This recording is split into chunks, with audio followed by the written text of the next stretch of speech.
اے محمد صلی اللہ علیہ وآلہ وسلم، سورج کے ڈھلنے سے رات کے اندھیرے تک ظہر، عصر، مغرب، عشاء کی نمازیں اور صبح کو قرآن پڑھا کرو،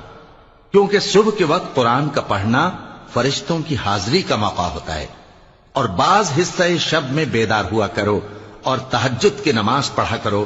یہ شب خیزی تمہارے لیے ایک اضافی عمل ہے۔ اے بندے، جس چیز کا تجھے علم نہیں اس کے پیچھے نہ پڑ، کہ کان اور آنکھ اور دل ان سب اعضاء کے بارے میں ضرور باز پرس ہوگی، اور زمین پر اکڑ کر اور تن کر مت چل، کہ تو زمین کو پھاڑ تو نہیں ڈالے گا اور نہ لمبا ہو کر پہاڑوں کی چوٹی تک پہنچ جائے گا۔ ان سب عادتوں کی برائی تیرے پروردگار کے نزدیک بہت ناپسند ہے۔ اے پیغمبر،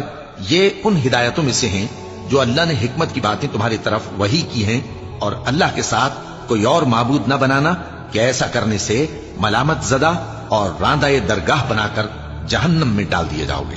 مشرکو، کیا تمہارے پروردگار نے تم کو تو لڑکے دیے اور اپنے لیے فرشتوں کو بیٹیاں بنایا؟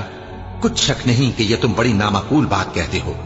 اور ہم نے اس قرآن میں طرح طرح کی باتیں بیان کی ہیں تاکہ لوگ نصیحت حاصل کریں،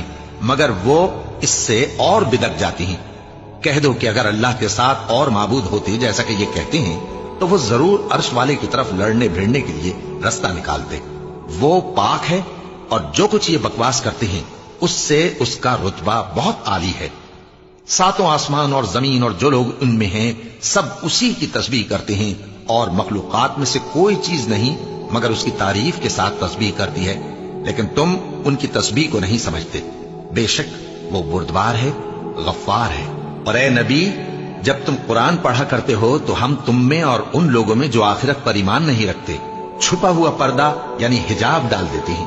اور ان کے دلوں پر بھی پردے ڈال دیتے ہیں کہ اسے سمجھ نہ سکیں، اور ان کے کانوں میں ثقل پیدا کر دیتے ہیں۔ اور جب تم قرآن میں اپنے پروردگار یکتا کا ذکر کرتے ہو تو وہ لوگ بدک جاتے ہیں